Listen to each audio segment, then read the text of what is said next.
Jamdonians, what go on? I'm asking you something. Anyone still have an old school uniform?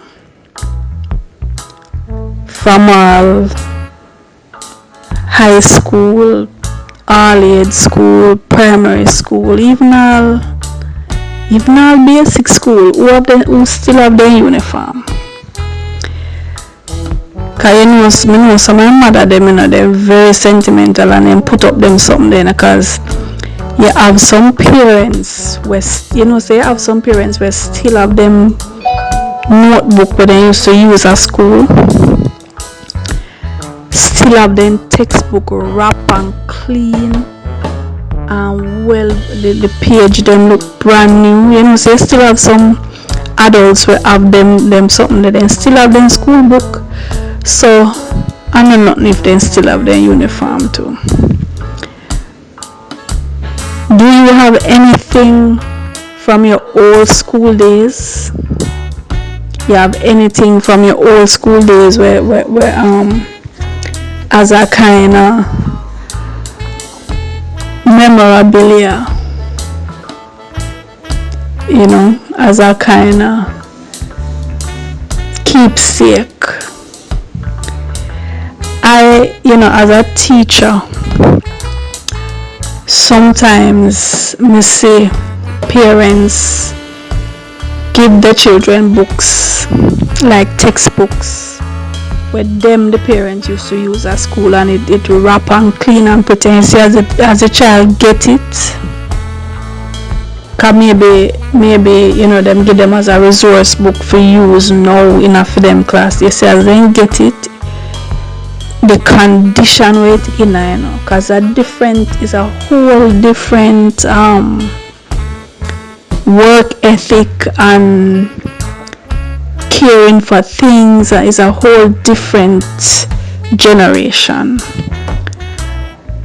When we were going to school, we had certain principles as it regarded care of your uniform, care of your books, care of this, care of that, and preserving it, because you have siblings coming after you, so it was part of the whole culture to preserve the thing, so your brother can get it for use when he reach the class there, your sister can get it for use, and your cousin them can get it for use, whether uniform, book or shoes. So somehow I come from such a humble background that as me said, the very uniform you had to pass down to your siblings and cousins and so on. So you grow with that responsibility and that tendency to carry things. We notice that nowadays a lot of parents are so eager and willing to replace the things as they are wrecked, and because the children know this, they just wreck it. Come mommy I gotta replace it, daddy I gotta buy one next one, right? So it's a different work ethic from when we did go to school. But you know, I love school, Pickney. I'm a teacher. I've been a teacher for nearly 25 years. Never in my wildest dreams did I think I would become a teacher. Never in my wildest dreams. It's just that when we decided we would have children, my partner and I, we decided that we were going to homeschool them, and then from that experience it was so successful. Others saw it and wanted to be a part of it, and you know, we started taking a couple for extra class, and then one thing lead to the other, and before you know it, I have a school.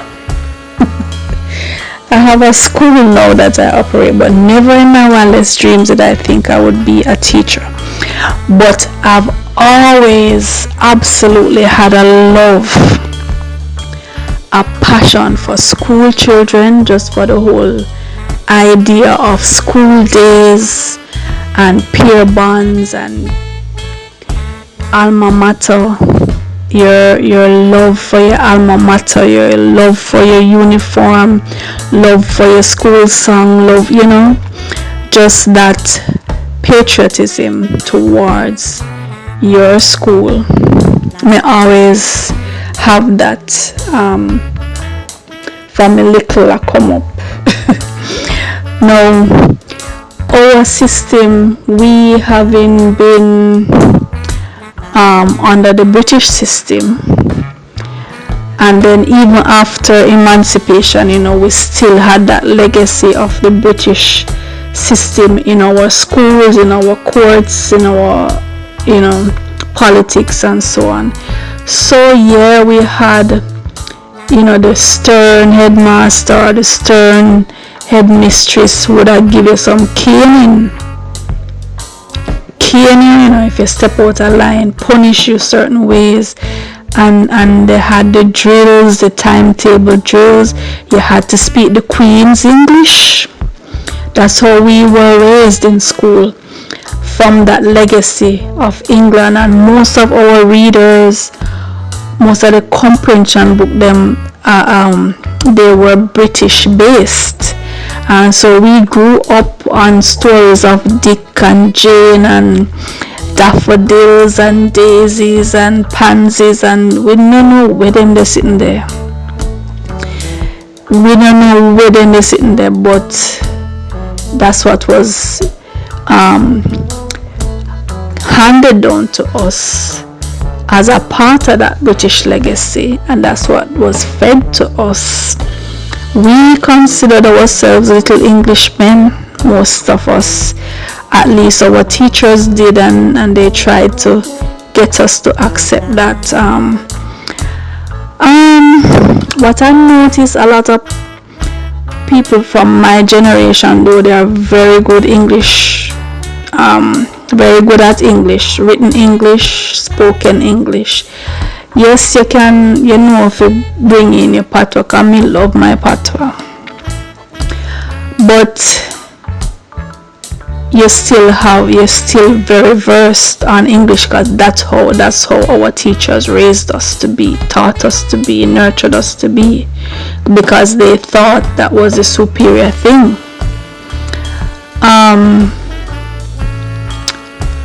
Yes, so looking at the children now after school, it brings back so many memories for me, and they are mainly fun memories. I'm looking at the green uniform, and that triggers for me that the older children in our household, they went to New Day All-Age School, and New Day All-Age School was a green tunic and a green and white plaid blouse. So I remember when I would come home, because my school was Reddy's All-Age, and the uniform was like that the older girl has on now, the blue tunic and the white blouse, just like that, and the khaki, of course, that the boys have on. That's what our male students would wear. So these uniforms in the pick now really remind me of my childhood. So I would come home from Reddy's All-Age. Of course, I would come home earlier than the others, because their New Day All-Age is in town, and Reddy's All-Age is in Reddy. So I would just walk home, and then you would see them coming, because they had to take the bus, right? You see them coming down the hill, and they would have on the green and white uniform, and sometimes they would bring back things from their school, food and stuff that didn't sell at your school, and so it was like a treat for us, for the younger ones. It was like a treat. I remember recess, even from basic school days, because my basic school, where it was basic, we wore full brown uniform. I know when you get recess, you would go out and you play. run up and down in the schoolyard. When I went from basic to all age school, so I didn't go to primary school, I went to all age school.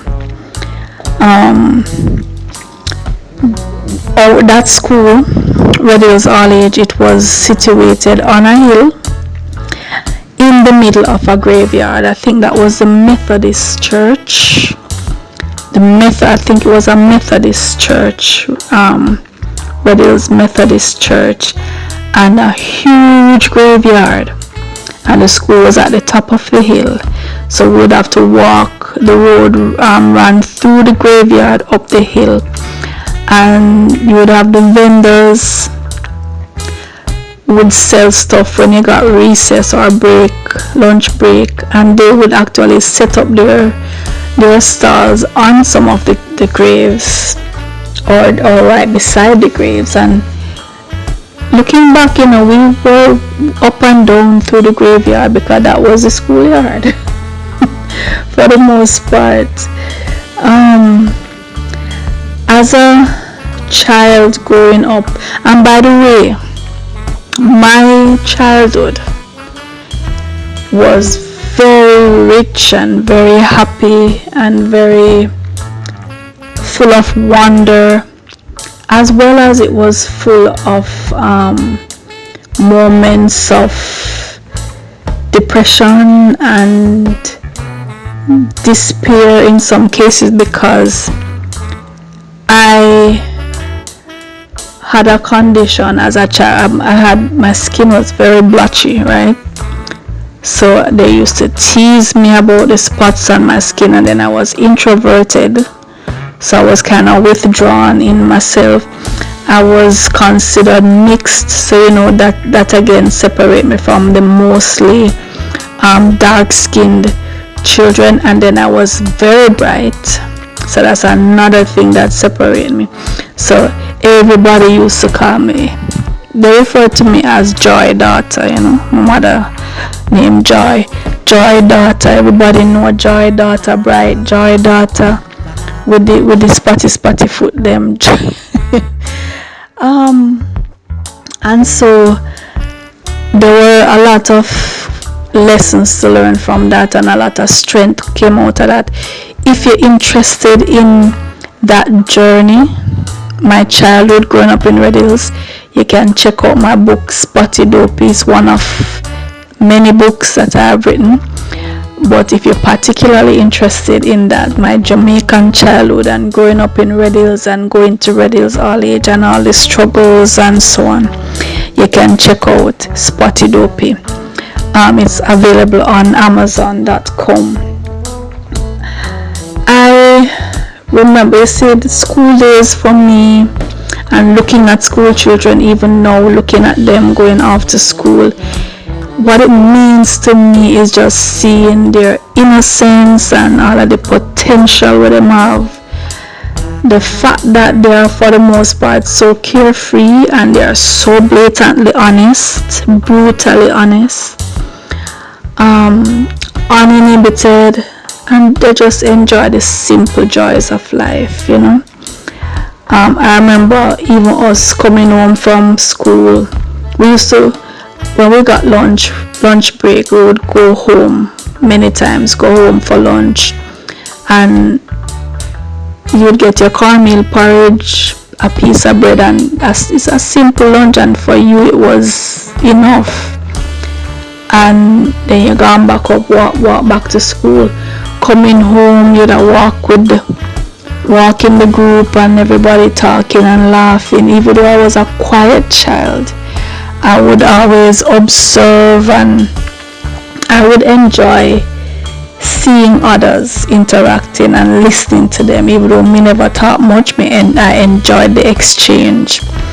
You go home and rain or fall, you take off your shoes and you're walking at the puddle, and those days were just beautiful days in spite of all the challenges that we had. And so this channel is for us to just look back, just think back and reminisce, and be glad that we are still here, because Many of our friend them who we go school with them not there again. Many are even with siblings and cousins and neighbors and close classmates. They went on before us, so just give thanks. So we're still there and we can look back. We are able to look back. That alone is enough to give thanks for. Alright, Jam Downians, we will catch you in our next video. If you're not subscribed yet, please subscribe and share the videos. Alright, later.